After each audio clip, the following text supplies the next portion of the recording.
ದೇಶ ಸರ್ವನಾಶ ಆಗೋಯ್ತು ನಮ್ಮ ಕರ್ನಾಟಕ ಎಷ್ಟು ಸುಭಿಕ್ಷವಾಗಿತ್ತು ಅಂದರೆ ಏನಪ್ಪ ಭಗವಂತ ಈ ರೀತಿ ಮಾಡಿ ನಾವು ಬದುಕೋದು ಹೆಂಗೆ.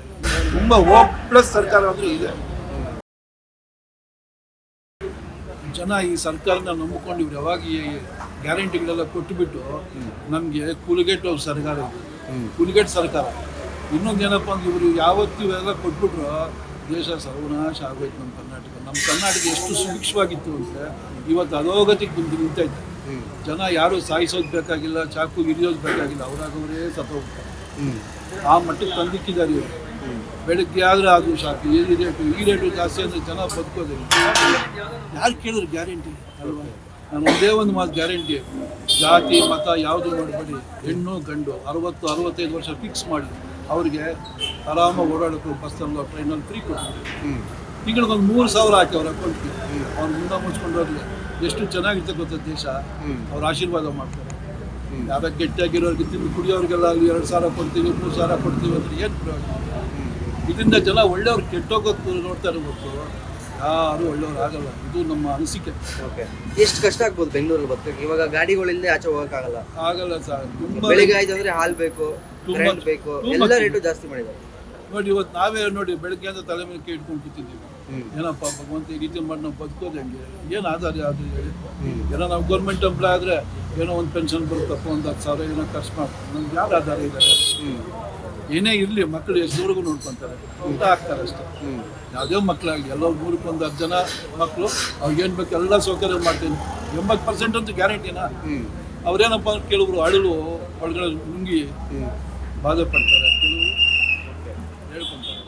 ಏನು ಹೇಳ್ತೀರಾ ಸರ್ಕಾರಕ್ಕೆ? ಎಲ್ಲ ರೇಟು ಜಾಸ್ತಿ ಮಾಡೋದಾದ್ರು ಡೀಸೆಲ್ ರೇಟ್ ಎಲ್ಲ ಸರ್ಕಾರ ಹೇಳಿದ್ನಲ್ಲ, ತುಂಬಾ ಮೋಸ ಆಗುತ್ತೆ. ತುಂಬ ಮೋಸ ಆಗಿದೆ. ಇನ್ನೂ 2-3 ವರ್ಷ ಏನೋ ಇರ್ತಾರೆ ಗೊತ್ತಿಲ್ಲ, ಬಟ್ ಮುಗಿಸ್ಬಿಡ್ತಾರೆ. ನಾವು ಅನ್ಕೊಂಡಿದ್ದೀರಾ ಇಷ್ಟೆಲ್ಲ ರೇಟ್ ಜಾಸ್ತಿ ಮಾಡ್ತಾರೆ ಸರ್ಕಾರ? ಕೇಸ್ ಮಾಡಿರಲಿಲ್ಲ ಅಲ್ಲಪ್ಪ. ಒಂದು 50 ರೂಪಾಯಿ ತಗೊಂಡೋದ್ರೆ ಒಂದು ನ್ಯಾಯವಾಗಿ ಒಂದು ಊಟ ಬರುತ್ತೆ. ಆ ರೀತಿ ಇದೆ. ಏನು ಮಾಡ್ತಾರೆ? ಅದೇನು ಕೇಳಿದ್ದೀವಿ? ಓಡಾಡೋಕ್ಕೊಂದು ರೋಡು, ಕುಡಿಯೋಕ್ಕೆ ನೀರು, ಇನ್ನೂ ಅನ್ನ, ಏನಿಲ್ಲ ಅದು ಸ್ವಲ್ಪ ಚೀಪ್ ಮಾಡಿ. ಇದಕ್ಕಿದ್ದು ಏನು ಬೇಕಾದ್ರೂ ಮಾಡಿ, ಟ್ಯಾಕ್ಸ್ ಮಾಡ್ಕೊಳ್ಳಿ.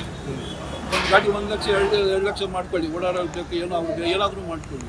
ಬಟ್ ಬಡವ ಕೇಳೋದೇನು ಗೊತ್ತಾ? ಇಷ್ಟೇ. ಯಾವುದು ಕೊಡಬೇಡಿ, ಫಿಕ್ಸಡ್ ಯಾವತ್ತು ಯಾರಿಗೂ ಕೊಡಬೇಡಿ.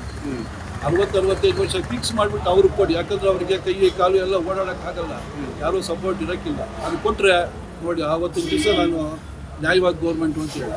ಅಲ್ಲ, ಸಿದ್ದರಾಮಯ್ಯ ಸರ್ಕಾರ ಬಂದರೆ ಒಳ್ಳೇದಾಗುತ್ತೆ ಅಂತ ಓಟ್ ಹಾಕಿದ್ರಿ, ಇವಾಗ ಹಿಂಗೆಲ್ಲ ಆಗ್ತದೆ, ಏನಂತದೆ ಸರ್? ಅವ್ರು ನಿಜವಾಗಿ ಹೇಳ್ಬೇಕು ಅಂದರೆ ನನ್ನ ಅನಿಸಿಕೆ ಪ್ರಕಾರ ಓಪನ್ ಆಗಿ ಹೇಳ್ತೀನಿ, ತುಂಬ ಒಳ್ಳೆ ವ್ಯಕ್ತಿನೇ, ಎಜುಕೇಟೆಡ್ ವ್ಯಕ್ತಿ. ಆದರೆ ಅವ್ರಿಗೆ ಏನು ಯಾರು ಮಾತು ಕೇಳಿದ್ರು ಇದೆಲ್ಲ ಏನಕ್ಕೆ ಅಂತ ನನಗೆ ಗೊತ್ತಿಲ್ಲ. ಇನ್ನೊಂದು ಏನಕ್ಕೆ ಇವಾಗ ಸಾಯೋ ವಯಸ್ಸಲ್ಲಿ ಆರಾಮ ಮಕ್ಕಳ ಜೊತೆ ಆರಾಮಾಗಿರ್ರಿ, ಏನಕ್ಕೆ ಬೇಕು ನಿಮ್ಮ ಟಿವಿ?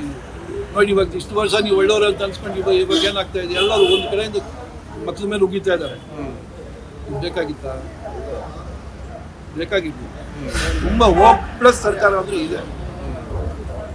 ನನಗೂ 66-67 ವರ್ಷ ಆಯಿತು, ಬಟ್ ಇಷ್ಟು ಹೋಪ್ಲೆಸ್ ಸರ್ಕಾರ ನಾನು ನೋಡಿದ್ದೆ. ಯಾಕಂದ್ರೆ ಅವರೇ ತಾನೇ ಜಾಸ್ತಿ ಇದ್ದಿದ್ದು, ಇವ್ರ ತಾನೇ ಕಮ್ಮಿ ಇದ್ದಿದ್ದು. ಇವತ್ತು ಇವರು